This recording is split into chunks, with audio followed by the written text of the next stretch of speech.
여기서부터는 문제 풀 때 스텝 2로 해볼게요. 응? 봐봐. 일단은 충분 조건, 필요 조건에 이 글자가 주는 의미는 생각하지 말자라고 얘기했어. 헷갈려. 진짜 괜히 헷갈려. 이 정도면 충분하다. 그렇게 이해하면 안 돼. 그냥 P가 Q가 되기 위한 충분 조건이다. 야, 문장이 이렇게 써 있을 때는 우리가 어떻게 이해하자는 거냐면 충분 조건일 때는 앞쪽이 앞쪽으로 갈 때 이렇게 그 정방향으로 간다라는 상황을 뜻하는 거야. P이면 Q이다. P이면 Q이다. P가 Q이기 위한 충분 조건 얘를 뜻하는 거지. 그러면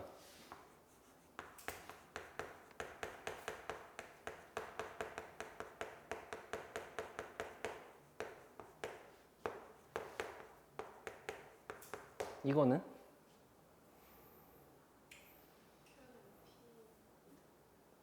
Q이면 P. 똑같은 거죠.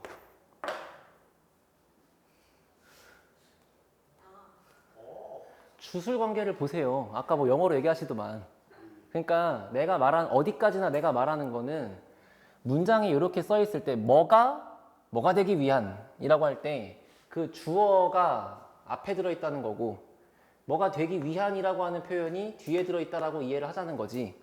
이거를 얘가 앞에 있네. Q이면 P다 라고 그렇게 1차원적으로 갈지 말자고. 알겠어? 이게 나는 아직도 이해가 안 돼. 뭐 총 맞으면 피난다. 난 그 설명이 아직도 이해가 안 되거든. 선생님이지만 그건 전국의 선생들이 다 그렇게 얘기하던데 난 이해가 진짜 안 가 지금도. 아, 그때 애초에 설명 안 해주죠. 난 그래서 안 했어 그때도. 나는 고등학교 때 애들이 막 그렇게 이해를 한대. 우리 학교 쌤도 그렇게 얘기를 해. 총 맞으면 P난다. 뭔 개소리야. 나 진짜 이해가 안 가. 뭐 맞으면 피가 난대. 난 그게 이해가 안 가. 그거를 무시하겠다는 게 아니고 난 그렇게 못 하겠어. 알겠지? 다시 대신에 P가 Q이기 위한 필요 조건이다 이렇게 써 있으면 그러니까 한마디로 충분 조건인 상황일 때랑 필요 조건인 상태를 구분하겠다는 건데 필요 조건인 상태라고 하면 그냥 여기를 거꾸로 이렇게 보내자고 이해하자는 거야. 그냥. 알겠어? 그래서 내가 주로 쓰는 말은 충분 조건이면 정방향으로 가자. 필요 조건이면 얘를 거꾸로 역방향으로 가서 Q이면 P다라고 거꾸로 쓰자. 그냥 난 그렇게 얘기할 거야. 알겠지? 어디까지나 다 일본어 혹은 영어를 번역하다가 생긴 일이니까 나는 절대로 이 글자에 대해서 의미 부여하지 않을 거고. 알겠지? 그러면 P가 Q이기 위한 필요 조건이다라고 얘기할 때는 현재 이 상태가 참이라는 거고. 그럼 이 상태가 참이라는 건 결국에 내가 문제 풀 때는 Q의 진리집합이 P의 진리집합에 들어있는 상태로 이해하고 풀면 끝난다는 거지. 됐어? 그런데 문제가 충분 조건도 되면서 필요 조건도 되는 둘 다 되는 상황을 앞으로 필요 충분 조건이라고 할 건데. 됐지? 그러면 P가 Q가 되기 위한 필요 충분 조건이다라고 이해를 하면은 필요 조건도 되는 거니까 Q이면 P이다라고 쓰는 것도 참인데 충분 조건인 거니까 P이면 Q가 되는 것도 참인 거잖아. 그러면 위의 말에 의하면 Q가 P의 부분집합인 거고 아래 말에 의하면 P가 Q의 부분집합인 거니까 결과적으로 두 집합이 같은 집합이다인 거지. 그러니까 너네가 이해할 때는 필요 충분 조건이라는 말은 한마디로 두 말이 그냥 애초부터 같은 말하고 있는 거 찾으란 얘기야. 알겠지? 나는 그냥 진짜 이렇게 이해하고부터는 아무 문제가 없었어. 근데 물론 뭐 어딘가에서 선행을 할 때 총 맞으면 피난다를 듣고 네가 이해했으면 그냥 그렇게 하면 돼. 날 굳이 따라 할 필요는 없다. 알겠지? 근데 나는 고전적으로 누구나 하는 그 설명이 잘 와닿지가 않아서. 자, 여기 보세요.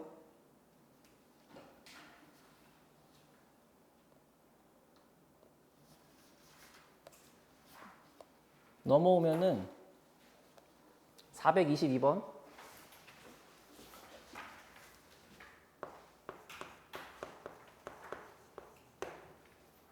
일단 조건 두 개가 써 있어. 현재 P 집합은 P 조건은 x제곱 마이너 플러스 ax 마이너스 5가 0이 되지 않는다 라는 뜻이고 Q 조건은 x 빼기 1이 0이 되지 않는다 라는 뜻이야. 그런데 문제에 써 있는 거는 P가 Q이기 위한 충분 조건이래. 그럼 충분 조건인 거니까 나는 이제부터 P가 P이면 Q이다가 참이다라고 이해하면 된다는 뜻이지. 그지? 그러면 x제곱 더하기 ax 빼기 5가 절대로 0이 안 된다라고 하면은 그때는 x가 절대 1이 아니다라는 뜻이잖아. 근데 뭔가 계속 아니다 아니다 이러고 있으니까 좀 불편한 거야. 그러면 이제부터 얘가 애초부터 참이라는 사실은 이 친구의 대우 명제인 q가 아니다 이면 p가 아니다가 참인 거니까. 됐어? 그러면 q가 아니다란 말은 x 빼기 1이 0이 아니다가 아닌 거니까 q의 부정인 상태는 x 빼기 1이 애초부터 0이라는 상태지. 그러면 p가 아니다의 상태는 마찬가지로 x제곱 더하기 ax 빼기 5가 그냥 0이 된다는 상태지. 그럼 이제부터는 얘가 되면은 무조건 얘가 된다라는 뜻이잖아. 그러니까 x가 1이 되면은 무조건 이게 0이란 뜻이잖아. 그치? 그래서 저기다가 1을 집어넣어 보니까 1 더하기 a 빼기 5가 0이 될 수밖에 없는 상황인 거랑 같은 거라서 a 값이 4다 이렇게 하고 끝나는 거야. 됐지? 그럼 현재 이 문제의 교훈이 두 가지가 있어. 첫 번째는 그냥 P가 Q이기 위한 충분 조건이다라고 하는 문장을 보고 요거를 알아듣는 기본 개념이 당연히 필요하신 거고, 두 번째는 어떤 문장에서 계속 뭐가 아니다, 뭐가 아니다, 아니다라고 떠들고 있을 때는 반대말로 해서 그렇다라고 얘기를 하는 게 더 편리하다. 그러니까 원 명제를 쓰는 것보다 대우 명제를 쓰는 게 편리한 거를 네가 캐치해라 이런 얘기지. 됐어요? 그러면 423번은 집 가서 할 건데 P가 Q가 되기 위한 필요 충분 조건인 거 결국 뭐 찾는 거라고? 두 개가 애초부터 똑같은 말 하고 있는 거 찾는 거라고. 알겠지? 잘 집 가서 한번 해보시고 뭐 not Q가 P가 되기 위한 필요 조건 다 똑같이 이해하시면 됩니다. 그러면 일단 명제에서 초반 부분 내용은 저게 다야. 역하고 대우 얘기했고 그 다음에 충분 조건, 필요 조건 얘기했고 알겠지? 그럼 이제 그 다음 테마로 애들이 제일 싫어하는 게 증명인데 풍문고처럼 서술형 문제가 압도적인 비중을 차지한 학교에서는 절대로 증명을 게을리하시면 안 되겠죠, 그죠? 그지? 자, 일단 증명하는 방법, 증명법에는 정말 수학에서 여러 가지가 있는데 너희가 고1로서 배우는 얘기는 두 개밖에 없어. 첫 번째는 대우를 이용한 증명, 대우 증명법이라 그래. 두 번째는 귀류법. 대우 증명법은 말 그대로 내가 지금부터 P이면 Q이다라는 상황이 참인 걸 보여주고 싶다 이거야.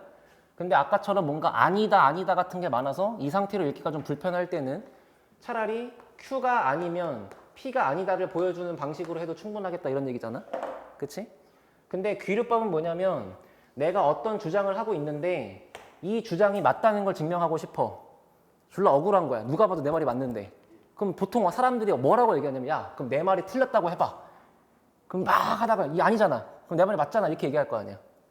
그러니까 내가 어떤 주장을 할 때 그 주장이 거짓이라고 가정을 해. 내 말이 틀렸다고 해봐. 거짓이라고 가정해. 근데 그러고 막 진행해봤더니 결과적으로 이상한 오류에 도달하는 상황인 거야. 그래서 오류에 도달한다 이런 뜻이에요. 알겠지? 그래서 귀류법을 쓰는 가장 대표적인 상태가 언제냐면 루트 2가 유리수다, 루트 2가 무리수다 이 얘기할 때 얘가 무리수인 걸 보여라 이런 뜻이야. 그럼 억울해 뒤질 것 같잖아. 누가 봐도 무리수인데. 그럼 뭐라고 하냐면 야 그래 이 새끼가 유리수라고 해볼게 하고 쭉 갔더니 마지막에 틀린 말이 나오는 상태라고. 알겠지? 그래서 요거는 뭐 거기 책 페이지에다가 적어놓고 하던 아니면 뭐 노트에다 적고 하던 간에 얘 하나는 반드시 잘 하고 넘어갑시다. 이거는 서술형이나 수행평가에 반드시 나오니까. 자, 루트 2가 무리수임을 보여라.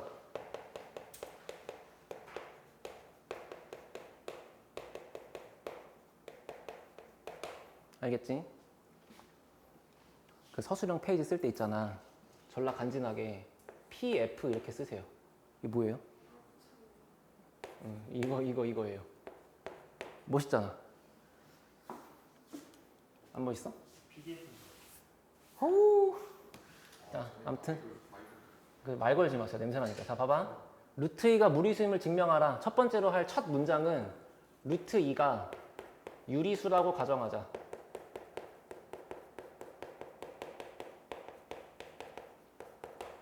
그러면 야, 유리수라고 하는 건 애초부터 모든 숫자가 다 분수 형태로 표현되는 게 유리수인 거야, 그치? 그지? 그럼 루트 2가 유리수라고 가정하는 순간 루트 2를 분수 형태로 뭐분의 뭐라고 얘기하는 게 된다는 거지. 대신 여기에 꼭 붙어야 되는 말이 있어. 초록색을 빼뜨리면은 너넨 이제 나중에 감점 당하는 거야. A와 B는 서로 소인 자연수. 태양아, 물론 0이 아니지. A는 분수니까. 근데 애초부터 A를 자연수라고 하면 당연히 0이 아니시겠죠. 그죠? 그죠? A, B는 서로 소인 자연수. 왜 그러냐면은 예를 들어 4분의 10 같은 것은 당연히 서로소가 아닌 거잖아. 그렇지만 언젠가 약분해서 기약분수까지 간다고 하면 더 이상 약분되지 않는 무조건 서로소인 상태가 나올 거 아니야. 맞지? 그래서 서로소라고 얘기를 하시면 그 다음부터는 저식을 양변 제곱해서 2는 A 제곱분의 B 제곱이 될 수밖에 없잖아요. 그러면 그 다음에는 2A 제곱은 B 제곱이잖아요. 그지? 그런데 A와 B가 서로소인 자연수이기 때문에 분명히 이쪽도 자연수를 곱한 거니까 자연수고 이쪽도 자연수끼리 곱한 거니까 자연수일 거 아니야? 그지? 자연수랑 자연수끼리 비교를 할 건데 이 상태에서 2A 제곱은 2의 배수지? 그렇잖아. 2가 곱해졌으니까 2의 배수일 거 아니야. 얘가 2의 배수이므로 당연히 B의 제곱 또한 2의 배수다.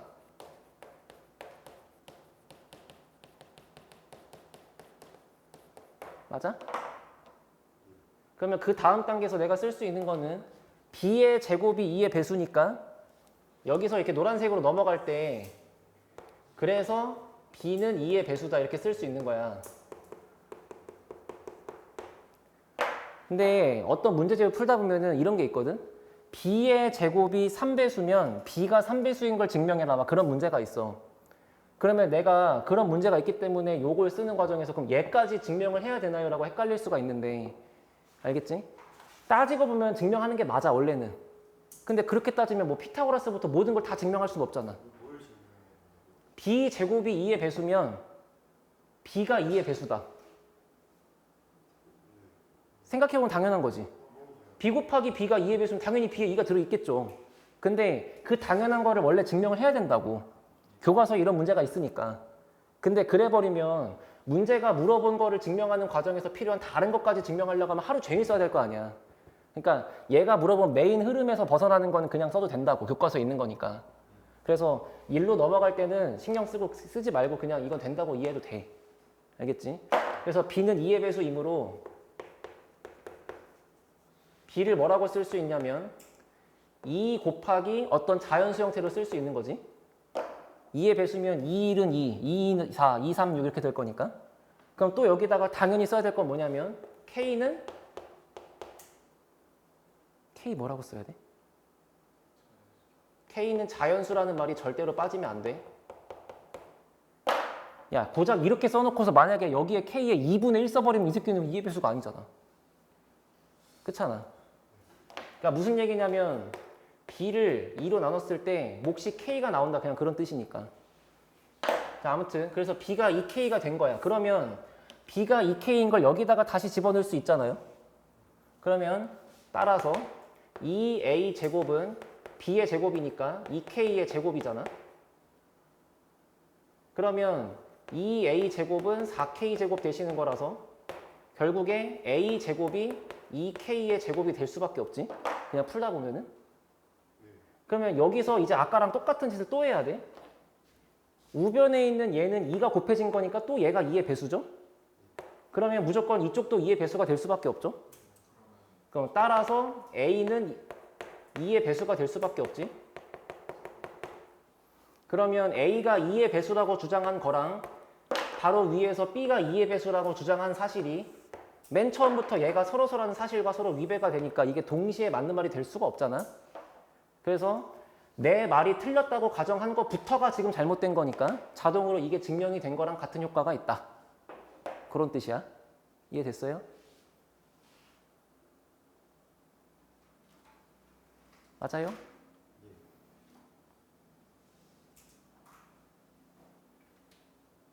자, 그리고 너네는 공부 열심히 하는 똘똘이들이니까 꼭 학교 가서 물어봐. 학교 가서 이거 수업할 때쯤 가가지고 이거 수업했니 이미? 안 했지? 수업할 때쯤 되면은 분명히 이 문제를 할 거야. 이걸 안 할 수가 없어. 할 때 여기서 내 눈으로 지켜보고 있다가 그 선생이 이거니까 이거겠죠? 하고 넘어가면은 손 들고 하기 좀 그러면 그 교무실 찾아가서 물어봐. 이거 만약에 수행평가나 서술형에 나왔을 때 이거면 이거다 증명해야 되나요? 라고 물어보세요. 대부분의 학교는 문제 삼지 않아. 근데 사립학교는 선생이 갑이거든? 아무리 지들이 문제를 개떡같이 내가지고 내가 의의 제기를 하더라도 걔가 안 들어주면 안 바뀌어. 사립학교죠.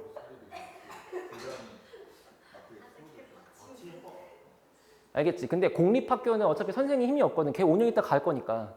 그럼 걔네는 이제 교육청이 갑인 거야. 근데 반대로 사립학교는 그냥 거기 이제 철밥통처럼 계속 하시는 분들이잖아.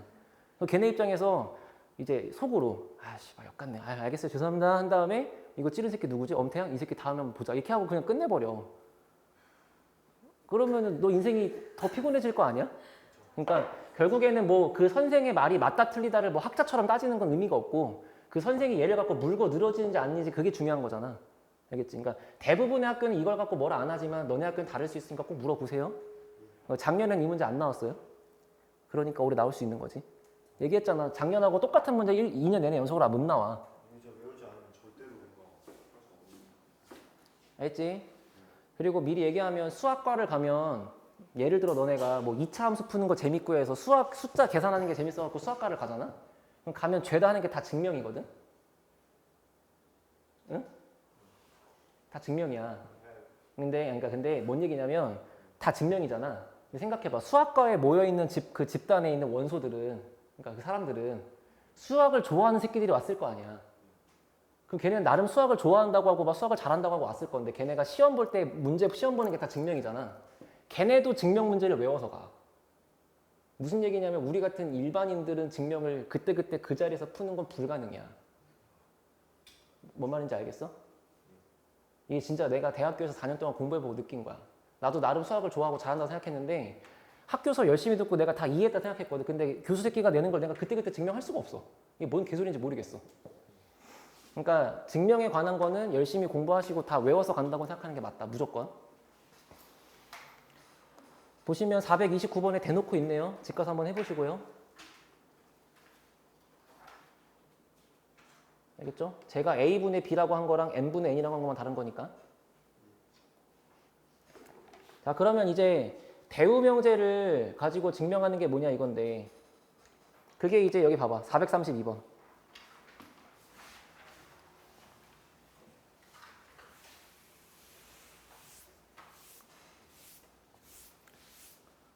자, 432번에 1번 같은 것들도 님들의 부교재에 가면 있습니다. 알겠지? 그래서 대우명제 증명법은 요거 하나로 하고 넘어갈게. 나머지는 집 가서 한번 해보세요. 자, 1번. 문제가 자연수 n에 대하여 n제곱이 3의 배수이면 그러면 n도 무조건 3의 배수다 를 증명하래. 됐지? 그럼 여기서 내가 이거를 대우명제로 만들 건데 여기서 헷갈리지 마. 봐봐. 우리가 대우명제를 만들겠다는 거는 결론을 부정해서 앞으로 보내고 앞에 있는 걸 부정해서 뒤로 보내겠다는 거 아니야? 그러면 일단 얘를 부정하면 n이 3의 배수가 아니면 그러면 n제곱도 3의 배수가 아니다 라고 되는 것까지는 알아듣겠지? 근데 잠깐만 부정하라고 했더니 선생님 그럼 여기에 자연수 n이 자연수가 아니면 더 들어가야 되는 거 아닌가요? 라고 말하는 애들이 있어. 애초에 이 문장 구조 자체가 이런 가정 안에서 풀자는 뜻이야. 그러니까 이게 전체 집합이야. 잘 들어봐. 우리가 부정하겠다는 거는 전체 집합 안에서 어떤 상황이 들어있을 때 그거의 반대말을 여집합으로서 이해하겠다는 거지. 내가 이 집합 자체를 건드리진 않잖아? 그러니까 이거를 뭔가 막 대우로 만들고 뭐 부정하고 하는 과정에서 이 대전제까지는 절대 건드리지 않는 거야. 그러니까 역시나 대우명제를 만들더라도 자연수 n이라는 건 건드리면 안 돼. 그래야 전체 집합에 훼손이 없잖아요. 난 옛날에 이것도 헷갈렸다고. 알아듣지? 자, 그러면 이 상태에서 n이 3의 배수가 아니래. 그러면 여기서 항상 쓰는 표현이 이거야. n이 3의 배수가 아니므로 1번 n은 3k-1 2번 n은 3k-2 이렇게 쓸 수 있어. 어이? 이게 무슨 얘기냐면 잘 봐. 칠판 봐봐. 이렇게 있으면 3배수지. 얘가 3의 배수가 되기에는 1이 부족하다 그런 뜻이야. 그러니까 3의 배수가 된 모양에다가 1을 뺀 거잖아. 그러면 내가 나누기 3을 했을 때 나머지가 마이너스 1이라는 좀 그렇고 나머지가 2란 얘기죠. 그래서 왜 하나만 더 있으면 3배수인데. 했지? 그래서 3k 빼기 1이라는 상황이 뜻하는 거는 그냥 나머지가 2인 상태야. 그러면 얘는 당연히 나머지가 1인 상태겠지? 알아들어요? 그러면 첫 번째 n이 3배수가 아니니까 3으로 나누어 나머지가 2라고 하면은 n을 3k 빼기 1이라고 쓸 수 있는데 그럼 당연히 여기에도 들어가야 되는 말은 k가 자연수라고 꼭 들어가야겠지? 그러면 n이 3k 빼기 1로 3배수가 아닌 거니까 얘를 가지고 n제곱 만들면 n제곱은 3k 빼기 1의 제곱이라서 이게 9k제곱 마이너스 6k 플러스 1이잖아. 그러면 얘는 앞에 있는 두 항이 3으로 묶일 수가 있기 때문에 3k제곱 빼기 2k에다가 더하기 1을 한 거잖아. 애초부터 3 곱하기 모시기를 하고 끝나야 3배수인데 뒤에 꼬다리가 붙어 있으니까 3배수가 될 수 없는 거잖아. 그지? 마찬가지. 이렇게 잡아도 n제곱은 3k-2의 제곱인 거라서 얘가 9k제곱 마이너스 12k 플러스 4인 거잖아. 그럼 이거를 최대한 3으로 최대한 묶어보시면 3k제곱 마이너스 4k 플러스 1까지는 묶이는 거고 그래야 3이 나오니까. 그 마지막에 뒤에 플러스 1 이렇게 있는 거죠. 마찬가지로 3 곱하기 모시기만 하고 끝나야 3배수인데 꼬다리가 붙어 있으니까 안 된다. 그러니까 3배수가 아니라고 하는 순간 상황은 두 개밖에 없는데 둘 중에 어떤 상황이 돼도 절대 제곱한 게 3배수가 될 수 없잖아. 그러니까 이걸로 증명이 끝난 거야. 알아들었어요? 이해됐어요?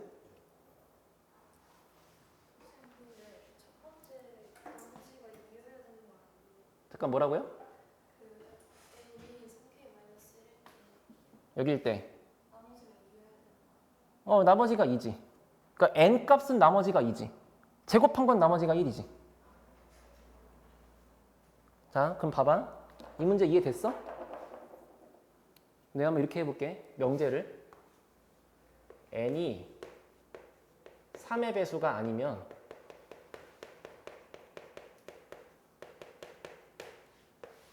n제곱은 3으로 나눈 나머지가 무조건 얼마다? 무조건 1이다. 봐봐. 이렇게 해도 나머지가 1이잖아요. 이렇게 해도 나머지가 1이잖아요. 그럼 무슨 얘기야? 어떤 숫자를 생각해? 봐봐. 머릿속에 생각해. 어떤 숫자 생각해? 그거 제곱해. 됐지? 그리고 그 제곱한 걸 나누기 3 해봐. 그럼 절대로 나머지가 2가 나올 수가 없어.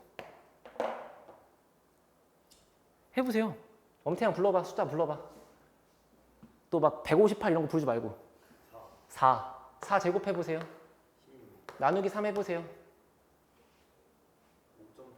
아니, 그러니까 나누기 3 해보세요. 나머지? 그지? 숫자 큰 거 27 해볼게. 제곱하면은 729야. 아, 잠깐만. 3배수가 아니면이라고 했잖아. 이게 3배수잖아. 3배수가 아닌 거. 625 어때? 제곱하면 625지. 625 나누기 3 해봐. 600 지운 다음에 25니까 나머지 1이야. 근데 사실 이런 거 해볼 필요도 없어. 이미 이걸로 끝난 거잖아. 여기 절대 2가 나올 수가 없잖아요. 지금 구조상. 그지? 그러면 봐봐. 너네가 앞으로 이 한 문제를 통해서 당연히 하얀색으로 써있는 게 기본 문제인데 가끔 가다가 이렇게 써있는 문장을 만났을 때 이게 참이라고도 알아들어야 되는 거고. 맞지?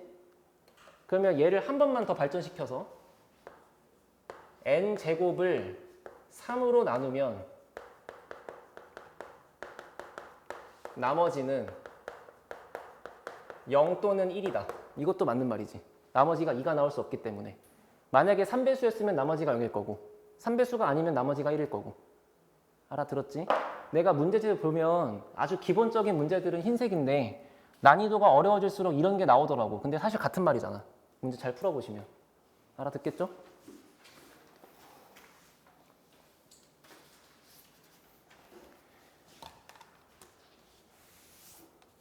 선생님 마이너스 2 아니 루트 2나 두3 유리수가 아니라고 하는 거를 기류법이 아니라 대우로 증명할 수는 없어요. 지금 아, 그래 없다고 하긴 좀 그렇고.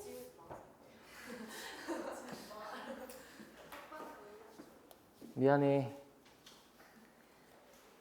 아까 왼쪽에 있던 건 그냥 교과서에 써 있는 거니까. 자, 마지막 절대부등식.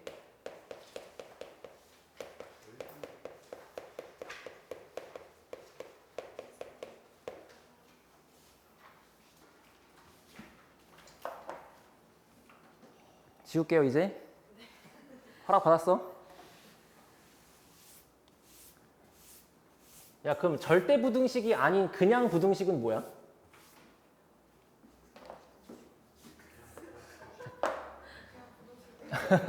자, 여기 봐. 절대부등식은 항상 참이 되는 부등식이야.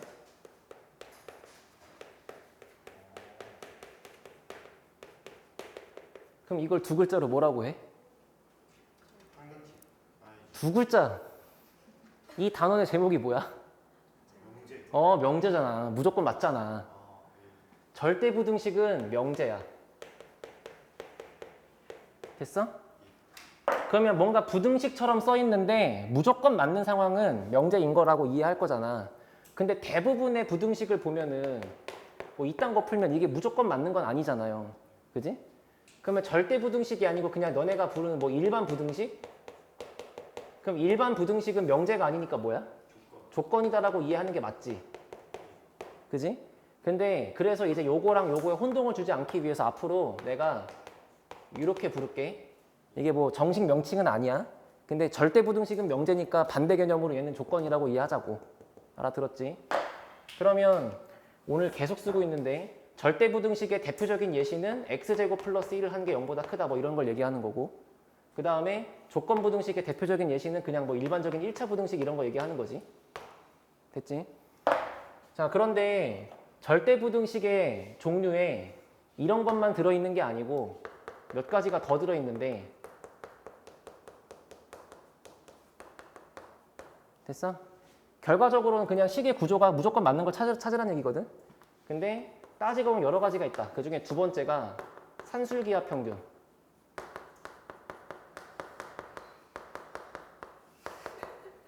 왜?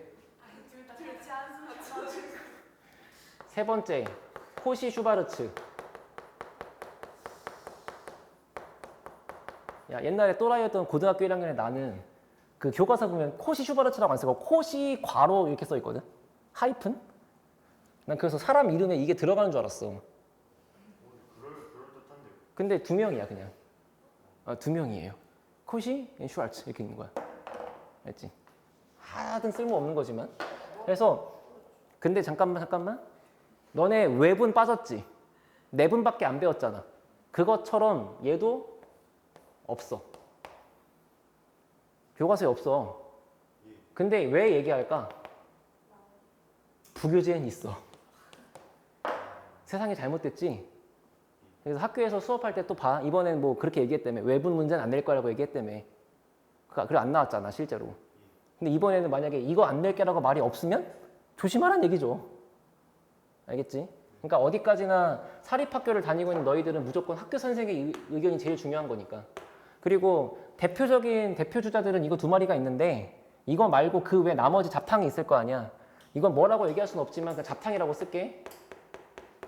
그 잡탕들은 정말로 이런 식으로 뭔가 2차식의 구조로 써 있을 수도 있고, 아니면 뭐 이런 거 있잖아. 뭐 절대값이 있으면 절대값이 0보다 크거나 같은 건 당연한 거지. 뭐 이런 등등등으로, 그러니까 누가 봐도 맞다고 인정할 수밖에 없는 것들, 그냥 그런 상황이 있다. 됐어? 맞지? 자, 그런데 여기 보이죠? 내가 어떤 A랑 B라고 하는 두 개의 크기 비교를 할 거야. 둘 중에 누가 더 큰지. 그러면 그때 할 수 있는 방식은 여러 가지가 있는데 첫 번째 제일 편리한 거는 그냥 대놓고 봤을 때 그냥 얘가 크면 되는 건데 그게 아니라 직접 비교가 불가능할 땐 빼서 비교할 거야. 그래서 얘가 0보다 크다 그러면 당연히 A가 큰 거지. 근데 그렇지 않고 두 개를 빼기는 좀 불편한데 차라리 제곱하는 게 편할 수도 있어. 맞아요? 예를 들어 막 여긴 루트가 있고 여긴 절대값이 있으면 제곱하는 게 편리할 거 아니야. 그러니까 이런 상황일 때는 이런 걸로 대체할 수도 있는 거지. 세 번째는 차라리 두 개를 나눠가지고 비교했을 때 이게 1보다 크다 그러면 맞아? 그러면 B를 곱했을 때 A가 더 클 거 아니에요? 근데 여기서 조심할 건 뭐냐면 얘네들은 전부 다 A하고 B가 양수라는 조건이 필요해. 여기도 마찬가지고. 아니 생각을 해봐. 기껏 이렇게 했는데 만약에 B 새끼가 음수면 B를 곱하면서 부호가 뒤집힐 거 아니야. 그치? 그래서 A랑 B랑 비교해서 만약에 A가 B보다 크다를 보이고 싶을 때는 뭐 이런 걸 쓸 수가 있다. 이런 거지. 됐어요? 그럼 이런 정도를 기본으로 했을 때 보자. 아이고. 결국에는 산술계화랑 코시가 어렵겠지만 사실 따지고 보면 절대값을 더 어려워하거든. 봐봐. 첫 번째.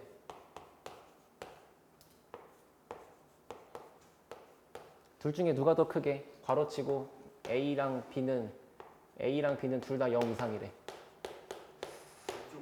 응? 왼쪽이 크지? 크잖아. 3, 4. 여긴 7이고 얘는 1이고. 그잖아. 근데 그 당연한 걸 어떻게 증명하냐 이거야. 이 중에 뭘 쓸래? 절대값이 있으면 제곱하자고. 어? 자, 내가 앞으로 이쪽이 크다는 거를 증명할 거야. 근데 그걸 하기 위해서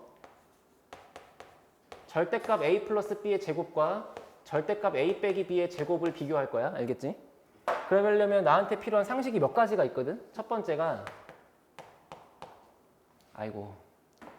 절대값 A를 제곱한 거는 절대값 없이 그냥 제곱한 거랑 같다. 괜찮아요? 왜냐면 얘는 끽해봤자 A 또는 뿔 A 아니면 무조건 마이너스 A일 거 아니야. 제곱하면 A 제곱이잖아. 그러면 분명히 얘를 제곱하고 얘를 제곱할 때 절대값이 포함된 걸 제곱하는 거지만 사실상은 그냥 괄호 친 거를 제곱한다고 봐도 틀린 게 없다는 거지. 여기도 괄호 친 거를 제곱한 거라고 봐도 틀린 게 없다는 거지. 그러면 이제부터 이 두 개를 뺀 거를 보겠다는 거야. 됐어?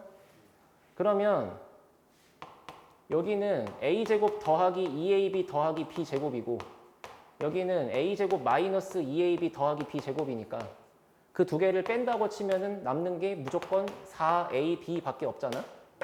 그러면 4ab는 이 조건에 의해서 0보다 크거나 같지? 따라서 현재 빼봤더니 나온 식이 0보다 크거나 같은 거니까 처음부터 이쪽이 얘보다 크거나 같은 거죠. 이렇게 증명하는 거라고? 돼? 질문 바꿔볼게요.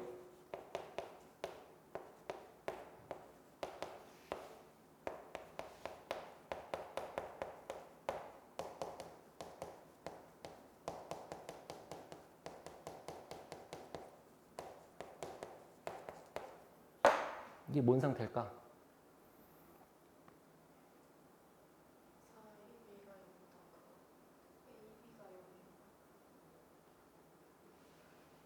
A랑 B 둘 다 0이고 봐봐. 이게 된다면, 이게 되려면 이 조건이 필요했던 거 맞아? 근데 우리가 하다 보니까 이렇게 나오는 건데 이 애가 있었기 때문에 이렇게 되는 거지. 그럼 만약에 문제 조건이 혹시 이랬다고 치면 그때는 두 개를 곱한 게 0보다 2하겠죠. 그때는 여기가 0보다 2하겠죠. 그럼 여기가 이렇게 됐겠지. 그런 거 아니겠어? 그러니까 절대값끼리 비교했을 때 안쪽에 합한 것이 안쪽에 뺀 거보다 크려면 한마디로 둘의 부호가 똑같아야 돼. 봐봐. 둘 다 뿔뿔이어서 이렇게 되거나 둘 다 음수여서 이렇게 되거나 혹은 0이 껴있거나. 이해돼? 그러니까 정확하게는 A가 0 이상이면서 B도 0 이상이거나 A가 0 이하이면서 B도 0 이하이거나. 그러니까 둘이 부호가 똑같은데 0이 포함되어 있다고. 이해돼? 간혹 가다가 학교에서 허를 찌르는 게 내 문제집 풀면 전부 다 이거밖에 안 나와. 응? 그럼 애들이 마치 이게 얘가 없어도 무조건 되는 것처럼 오해한다고. 근데 상황이 한쪽에 음수가 껴있어서 둘이 부호가 달라버리면 이건 반대쪽이 큰 거야. 그렇지 않겠어? 그래서 거기까지 공부하시고요. 근데 저기 B가 0이면 저기 그냥 등호가 돼야 되는 거 아니에요? B가 0이면 등호지만 B가 0이 아니면 저쪽이 크잖아요. 아, 저기 이렇게 되는 거. 어. B가 0인 줄 알았어. 여기 요렇게 있는 거야, 이렇게. 응. 됐어? 그래서 보통은 나도 옛날에 막 산술기하만 열심히 설명하고 그랬는데 막상 시험장 보내면 이렇게 절대값 들어있는 거에서 다 토하고 오는 거야. 근데 이런 걸 증명할 때는 얘네들을 쓸 건데 대체로 루트랑 절대값이 있을 땐 제곱하고 빼는 거를 쓸 것이고 그 상황에서 알아야 되는 거는 아까 썼지만 절대값을 제곱하는 거는 그냥 제곱하는 거랑 같다는 걸 쓸 거고 그리고 이렇게만 써 있는 문장은 항상 참인 문장이 아니야. 꼭 이런 조건이 필요한 거지, 알았지? 됐어요? 집에 가야 되는데 여기까지만 하자. 좋았습니다.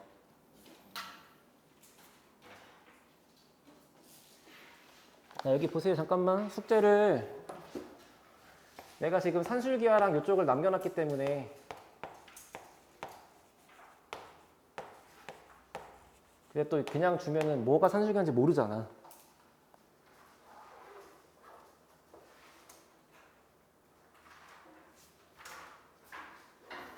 자, 스텝 1번은 393번까지 표시하세요.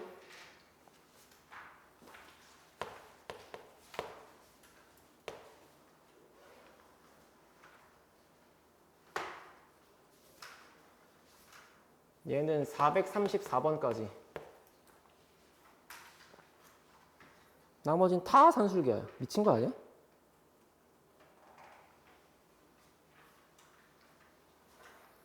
스텝 3는 몇 개만 하자. 다 하면 너네 토할 것 같으니까. 455.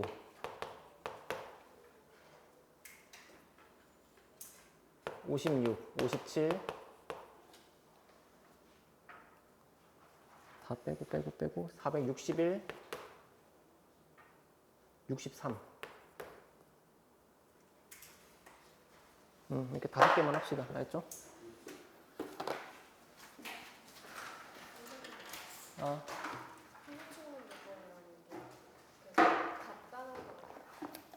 아예 그냥 둘이